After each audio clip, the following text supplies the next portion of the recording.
Hello everyone, my name is Madhur Gupta. This is the next video in our आत्मनिर्भर series, जिसमें हम बात करेंगे और मेजर्स की जो सरकार और आरबीआई ने लिए हैं for the development of the economy और कोरोना के क्राइसिस से हमारे को बाहर लाने के लिए।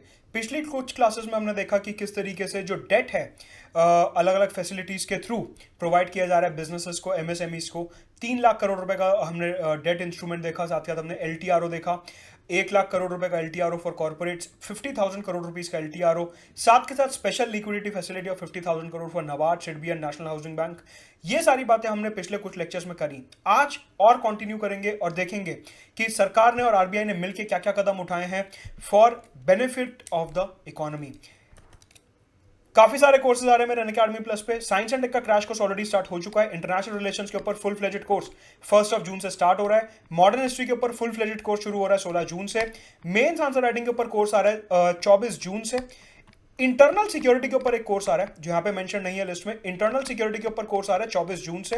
साथ साथ करंट अफेयर्स का कोर्स आ रहा है जुलाई में, और इकोनॉमी फुल फ्लेजेड कोर्स आ रहा है जुलाई में। तो बेसिकली काफी लोग मेंस आंसर राइटिंग में प्रॉब्लम फेस करते हैं और उन्हें नहीं समझ आता कि आंसर लिखा है तो सही लिखा है या गलत लिखा है। साथ के साथ इकोनॉमी में काफी ज्यादा फोबिया रहता है इंटरनेशनल रिलेशंस को लेके। एक अलग सा रहता है कि आंसर राइटिंग उसकी किस तरीके से की जाएगी, डिप्लोमेटिक व्यू पॉइंट कैसे लिखना है, कहीं बायस तो नहीं हो रहे। इन सब चीजों को ध्यान में रखते हुए ये सारे के सारे कोर्सेज जो आपको प्री मेंस 2020-2021 में हेल्प करने वाले हैं, ये सारे कोर्सेज मैंने लॉन्च करे हैं अनअकैडमी पे। और भी बहुत सारे कोर्सेज आ रहे हैं। You can subscribe to Unacademy using my referral code Mudit Gupta for 10% discount. नीचे डिस्क्रिप्शन बॉक्स में टेलीग्राम चैनल दिया है, उसको जरूर ज्वाइन करिए। और यहां पे सब्सक्राइब का लाल कलर का बटन होगा, उस पर जरूर प्रेस दबाइए। तो पिछली क्लास में हमने ये पूरा का पूरा देखा था कि अगर आपका अप टू 25 करोड़ रुपीस का आउटस्टैंडिंग लोन है और आपकी टर्नओवर 100 करोड़ रुपए है, तो आपको आउटस्टैंडिंग अमाउंट का 20% लोन में मिलेगा under this 3 lakh crore facility emergency credit line के अंडर, जो कि कोलैटरल फ्री होगा। ये सारी बातें हमने कल करी थी। नाउ बहुत इंपॉर्टेंट कॉन्सेप्ट डिस्कस करने जा रहा हूं अभी, सुबॉर्डिनेटेड डेट का। भारत सरकार ने बोला है कि 20,000 करोड़ रुपए के सुबॉर्डिनेटेड डेट दिए जाएंगे स्ट्रेस्ड एमएसएमईज को। सबसे पहले हमारे को यहां पर समझना है कि सुबॉर्डिनेटेड डेट एक्चुअल में होता क्या है। Let us say this is a bank, this is a company. Bank ने कंपनी को पहले दिया एक नॉर्मल लोन 100 रुपीज का। उसके बाद बैंक ने कंपनी ए को दिया सुबॉर्डिनेटेड डेट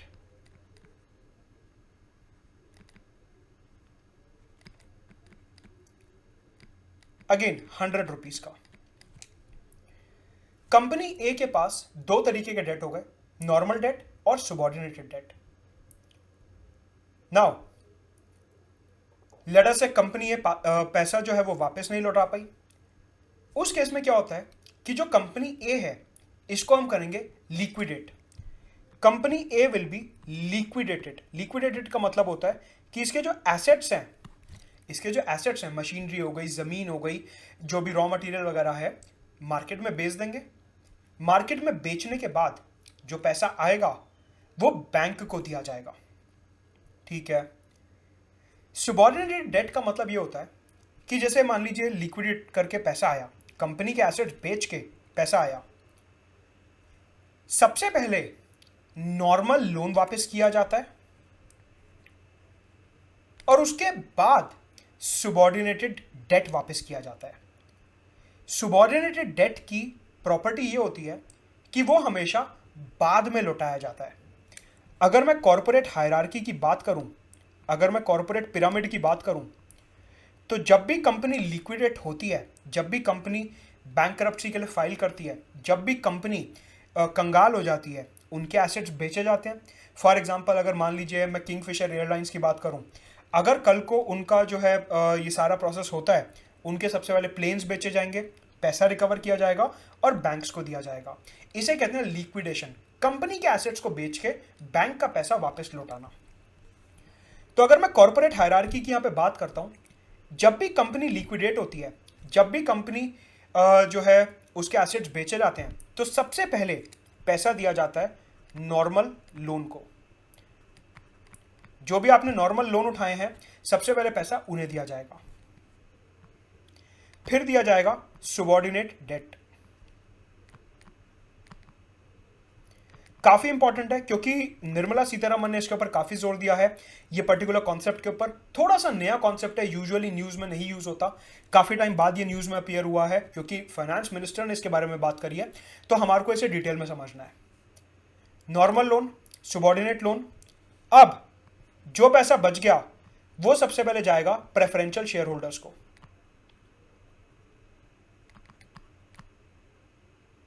और फिर आखिरी में अगर कुछ पैसा बचा वो जाएगा ऑर्डिनरी शेयर होल्डर्स को।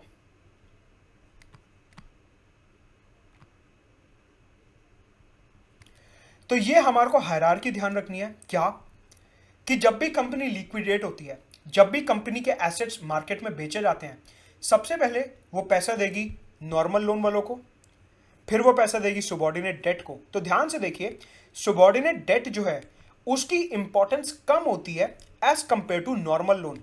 नॉर्मल लोन पहले चुकाया जाएगा, सुबॉर्डिनेट डेट बाद में चुकाया जाएगा। जैसा कि इसके नाम से ही आपको समझ आ रहा है, सुबॉर्डिनेट डेट, ऐसा डेट जो सुबॉर्डिनेट है नॉर्मल लोन के। तो ये सबसे बड़ा फीचर होता है सुबॉर्डिनेट डेट का कि नॉर्मल लोन के बाद चुकाया जाता है, लेकिन प्रेफरेंशियल शेयर्स और ऑर्डिनरी शेयर होल्डर से पहले पैसा चुकाया जाता है। तो ये चीज आपको ध्यान रखनी है कि सुबॉर्डिनेट डेट का ये सबसे बड़ा फीचर होता है। निर्मला सीतारमन ने यह बोला कि जो एमएसएमईज हैं, ऐसे एमएसएमईज जो ऑलरेडी स्ट्रेस्ड हैं, ऐसे एमएसएमईज जिनके ऑलरेडी नॉन परफॉर्मिंग एसेट्स चल रहे हैं, ऐसे एमएसएमईज जिनके ऑलरेडी बैड लोन्स चालू हैं, उन एमएसएमईज को 20,000 करोड़ रुपए के सुबॉर्डिनेट डेट दिए जाएंगे। 20,000 करोड़ रुपए के सुबॉर्डिनेट डेट दिए जाएंगे सिर्फ और सिर्फ उन एमएसएमईज को जिनके या तो एनपीएस काफी ज्यादा है या जिनके स्ट्रेस एसेट्स काफी ज्यादा हैं। सिर्फ उन एमएसएमईज को 20,000 करोड़ रुपए के सुबॉर्डिनेटेड डेट्स दिए जाएंगे। तो आप समझो यहां पे जो मैंने आपको बात बताई उसका क्या सिग्निफिकेंस निकलता है यहां से। लेट अस से ये है एमएसएमई का स्ट्रेस एसेट, ये है एमएसएमई का स्ट्रेस एसेट, ये है नया 20,000 करोड़ रुपए का loan, subordinate debt, SD, subordinate debt. तो जब भी अगर मान लीजिए ये एमएसएमई जो है सुबॉर्डिनेट डेट देने के बाद भी रिवाइव नहीं हुई, इनको जो हमने ये एडिशनल सुबॉर्डिनेट डेट दिया इसके बाद भी ये नहीं चले और ये बैंकरप्सी के लिए फाइल कर देते हैं, इनका जो है कंगाली हो गई और अब इनके एसेट्स बेच के पैसा रिकवर किया जाएगा। अगर ऐसा होता है तो ये जो एमएसएमईज हैं सबसे पहले ये अपने स्ट्रेस एसेट्स का पैसा चुकाएंगे, उसके बाद अगर कुछ पैसा बचता है तो वो सुबॉर्डिनेट डेट चुकाने के लिए यूज होगा। ये नुकसान होता है सुबॉर्डिनेट डेट के साथ कि ये काफी ज्यादा रिस्की माना जाता है। ये काफी ज्यादा रिस्की माना जाता है क्यों? क्योंकि आपने जब एसेट्स बेच दिए उसके बाद इसका नंबर आता है सेकंड नंबर पे। पहले आप नॉर्मल लोन चुकाओगे फिर सुबॉर्डिनेट डेट चुकाओगे। तो यहां पे कुछ बैंकर्स ने यह बोला कि निर्मला सीतारमन ने 20,000 करोड़ रुपए के लोन तो दे दिए, 20,000 करोड़ रुपए का सुबॉर्डिनेट डेट तो दे दिया, लेकिन अगर कल कोई एमएसएमई का कंगाल हो जाती है, इसका दिवाला निकल जाता है, ये ठीक से कमाई नहीं कर पाती, इनके एसेट्स बेचने पड़ते हैं, उस टाइम पे बैंक्स के लिए काफ़ी ज़्यादा रिस्की सिचुएशन अराइज हो सकती है। हो सकता है कि एमएसएमई के लिक्विडेशन पे एसेट्स बिके ही ना। मैंने आपको क्या बताया कि जो पैसा वापस किया जाएगा एसेट्स बेच के। अगर एमएसएमई के पास एसेट्स हैं ही नहीं, मान लीजिए, या फिर उनके एसेट्स सब क्वालिटी के हैं, उनकी जो ज़मीन है वो ख़राब लोकेशन पे है, उनकी मशीनरी में जंग लग चुका है, इस तरीके के एसेट्स हैं जहां से पैसे रिकवर नहीं हो रहा, तो उस केस में तो फिर बैंक का पैसा डूब जाएगा ना। ये जो सुबॉर्डिनेट डेट आप दे रहे हो 20,000 करोड़ रुपए का, ये तो डूब ही जाएगा। तो यहाँ पे ये काफ़ी बड़ा रिस्क है कि ये जो सुबॉर्डिनेट डेट हम दे रहे हैं ये काफ़ी ज़्यादा रिस्की रहता है। एक चीज़ और जो इधर आपको ध्यान रखनी है कि ये जो सुबॉर्डिनेटेड डेट होता है, ये जो 20,000 करोड़ रुपए का सुबॉर्डिनेटेड डेट दिया जाएगा, ये अनसिक्योर्ड लोन होगा। मतलब कि एमएसएमईज को इस सुबॉर्डिनेटेड डेट के लिए, ये जो 20,000 करोड़ रुपए का सुबॉर्डिनेटेड डेट है, इसके लिए कोई भी कोलैटरल नहीं रखना।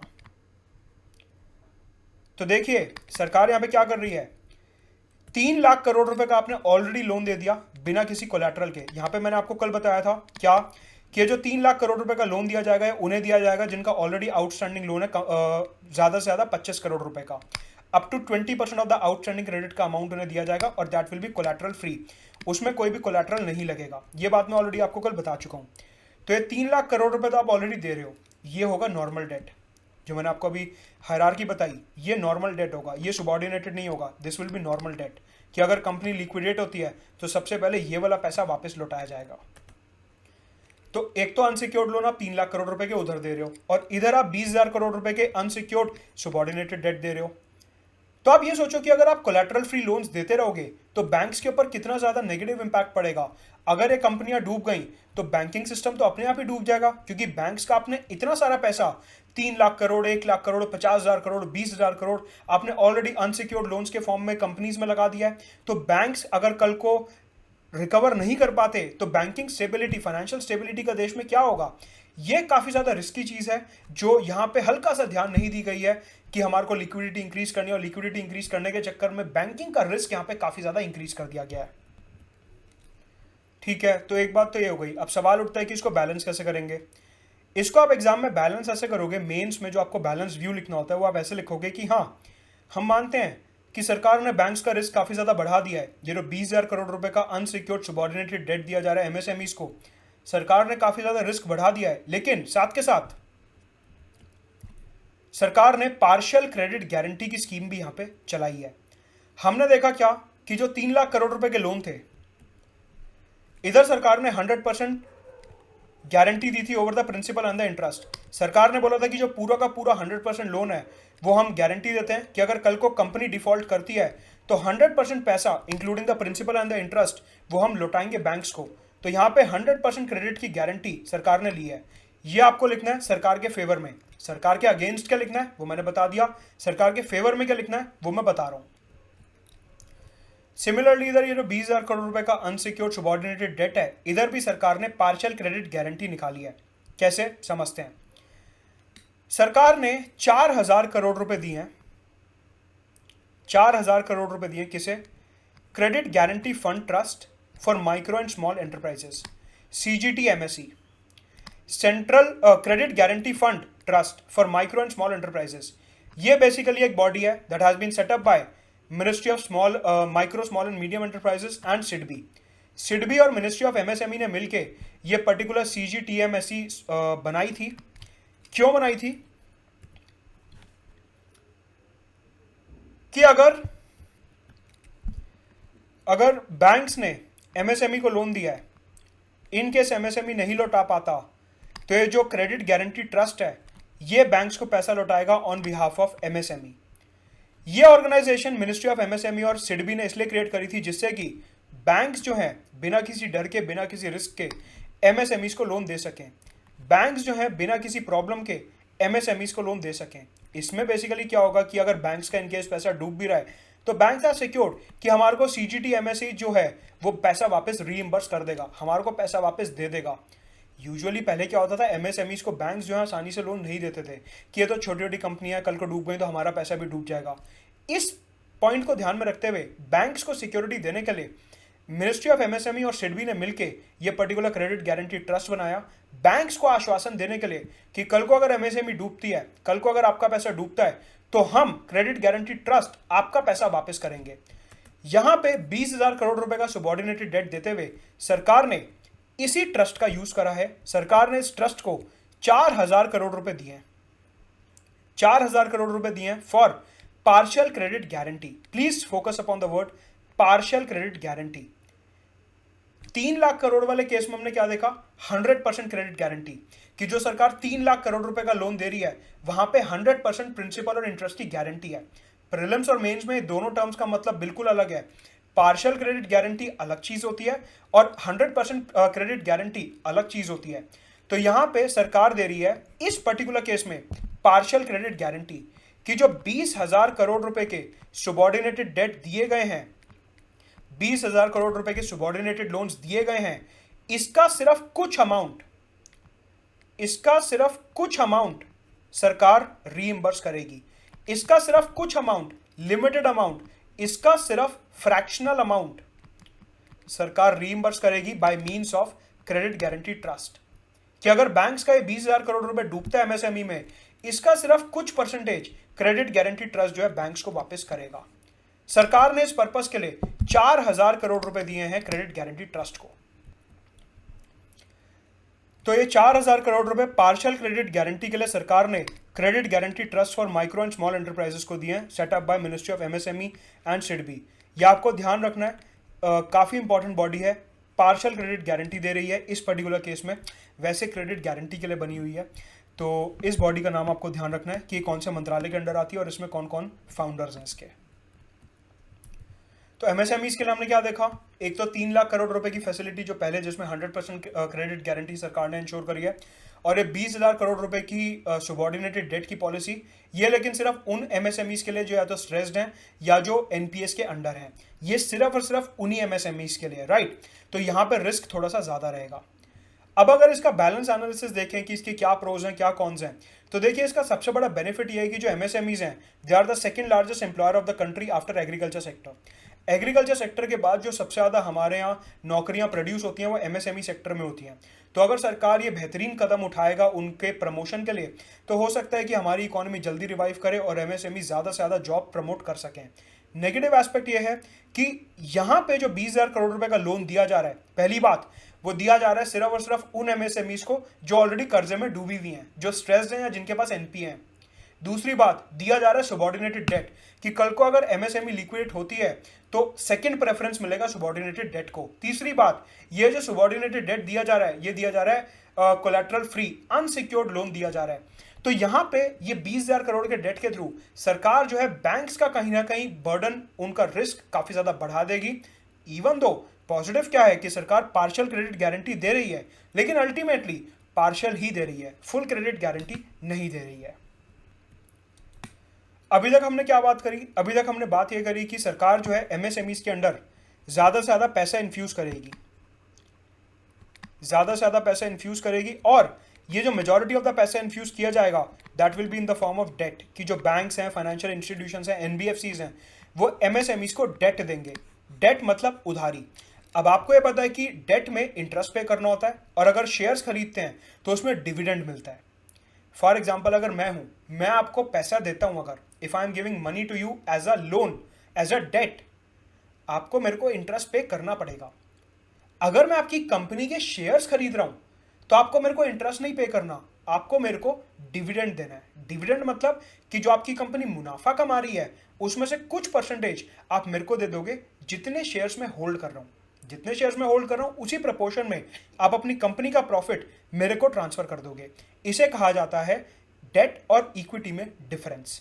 अभी तक जितने मेजर्स हमने देखे they were all debt related. 3 lakh crore रुपए का डेट इंस्ट्रूमेंट, 20,000 करोड़ रुपए का डेट, 50,000 करोड़ रुपए की अलग से म्यूचुअल फंड्स के लिए फैसिलिटी, और ये सारी चीजें हमने देखी। अभी हम बात कर रहे हैं इक्विटी की। इस पर्टिकुलर स्लाइड में, इस पर्टिकुलर टॉपिक में मैं बात करूंगा सिर्फ और सिर्फ इक्विटी की। इक्विटी मतलब शेयर होल्डिंग, कि मुनाफे में शेयर दे दो कुछ। निर्मला सीतारमन ने यहां पे बोला कि अपार्ट फ्रॉम द डेट, अभी तक जो हमने सारे डेट इंस्ट्रूमेंट्स की बात करी, उसके अलावा हम एमएसएमईज में इक्विटी प्रमोट करेंगे। बेसिकली इक्विटी का फायदा ये होता है कि आपकी जब कमाई हो, जब प्रॉफिट हो, आप तभी शेयर होल्डर को पैसा दोगे। डेट में क्या होता है, चाहे आपकी कमाई हो ना हो, चाहे आपकी कंपनी लॉस में जा रही है, चाहे आपकी कंपनी चले ना चले, आपको ब्याज का पैसा देना ही पड़ेगा, इंटरेस्ट का पैसा देना ही पड़ेगा। लेकिन इक्विटी में ऐसा नहीं होता। इक्विटी में क्या होता है कि जो आप डिविडेंड पे कर रहे हो वो सिर्फ और सिर्फ तब पे करते हो जब आपकी कंपनी मुनाफा कमाती है, जब आपकी कंपनी प्रॉफिट कमा रही है। सिर्फ और सिर्फ उसी सर्कमस्टांस में आप डिविडेंड पे करते हो। तो सरकार ने बोला देखो, हमने ऑलरेडी काफी सारे लोन्स प्रोवाइड कर दिए हैं एमएसएमईज को। ऑलरेडी काफी सारे जो हैं, हमने 3 लाख करोड़, 50,000 करोड़, 20,000 करोड़ और काफी सारे लोन्स जो हैं वो प्रोवाइड कर दिए हैं। मतलब कि ज्यादा लोन्स का मतलब है एमएसएमईज के लिए ज्यादा इंटरेस्ट लायबिलिटी, एमएसएमईज को ज्यादा इंटरेस्ट पे करना पड़ेगा। अब ब्याज का पैसा तो आपको देना ही देना है, हर महीने देना ही देना है, चाहे आपकी कंपनी मुनाफा कमाए या ना कमाए। तो सरकार ने सोचा कि यहां पे थोड़ा सा पैसा एमएसएमईज को इक्विटी के फॉर्म में भी दिलवा देते हैं, जिससे कि जब एमएसएमईज को इक्विटी के फॉर्म में पैसा मिलेगा तो वो सिर्फ और सिर्फ तभी प्रॉफिट शेयर करेंगे जब उनकी कंपनी को एक्चुअल में मुनाफा होगा। मतलब कि उनको इंटरेस्ट पे करने का हर महीने प्रेशर थोड़ा कम रहेगा। तो सरकार ने यहाँ पे एमएसएमईज के लिए इक्विटी की फैसिलिटी स्टार्ट करने की बात करी है। उन्होंने कहा है एक फंड ऑफ फंड्स बनाया जाएगा, एक फंड ऑफ फंड्स बनाया जाएगा, जिसमें एक होगा मदर फंड और कुछ होंगे डॉटर फंड्स। ये जो डॉटर फंड्स हैं ये 50,000 करोड़ रुपए इन्वेस्ट करेंगे एमएसएमई के शेयर्स में। इस तरीके से कुछ स्ट्रक्चर बनाने की बात हो रही है क्या, कि ये होगा एक मदर फंड, एक बड़ा फंड, ये है डॉटर फंड्स, छोटे छोटे डॉटर फंड्स। मदर फंड जो है डॉटर फंड्स को पैसा देगा और डॉटर फंड्स आगे एमएसएमईज के सिर्फ और सिर्फ शेयर्स में पैसा लगाएंगे। प्लीज नोट, इक्विटी की बात कर रहा हूं यहां पे, इक्विटी की बात कर रहा हूं। और कितना पैसा लगाएंगे? 50,000 करोड़ रुपए। निर्मला सीतारमन ने बोला कि 50,000 crore rupees will be infused in the equity of the MSMEs. MSMEs के शेयर्स में 50,000 करोड़ रुपए इन्वेस्ट किए जाएंगे, 50,000 करोड़ रुपए इन्फ्यूज किए जाएंगे एमएसएमईज के शेयर्स में। यहां पे उन्होंने बोला कि सिर्फ और सिर्फ उन एमएसएमईज को पैसा इन्वेस्ट किया जाएगा इक्विटी के फॉर्म में जो वायबल हैं, जिनका बिजनेस मॉडल अच्छा है, जो थोड़े प्रॉफिटेबल हैं, जो प्रॉफिट कमा सकते हैं। सिर्फ और सिर्फ उन एमएसएमईज के शेयर्स में पैसा इन्वेस्ट किया जाएगा, ऐसे हर किसी के एमएसएमई के शेयर्स में पैसा इन्वेस्ट नहीं करेंगे। राइट। और साथ के साथ जो अच्छे एमएसएमईज हैं उनको शेयर मार्केट में लिस्ट करने में भी हेल्प करेगी सरकार। तो यहां पे एमएसएमईज के ऊपर डेट का प्रेशर कम करने के लिए और उनको थोड़ा सा स्पेस देने के लिए टू ग्रो, इक्विटी फंडिंग की बात की गई है कि 50,000 करोड़ रुपए डॉटर फंड्स जो हैं इन्वेस्ट करेंगे एमएसएमईज के शेयर्स में। बहुत अच्छा पॉइंट है, क्वालिटी पॉइंट है, प्री और मेंस दोनों के लिए आपको ध्यान रखना है। मेंस में तो पक्का लिख सकते हो। राइट। तो अनअकैडमी प्लस से सब्सक्राइब करने के लिए you can use my referral code Mudit Gupta. काफी सारे प्लस कोर्सेज आ रहे हैं जैसे कि मैंने आपको बताया, और नीचे मेरा टेलीग्राम चैनल का लिंक दिया है, you can join that Telegram channel as well for all the updates about my YouTube classes, Unacademy special classes and Unacademy plus classes.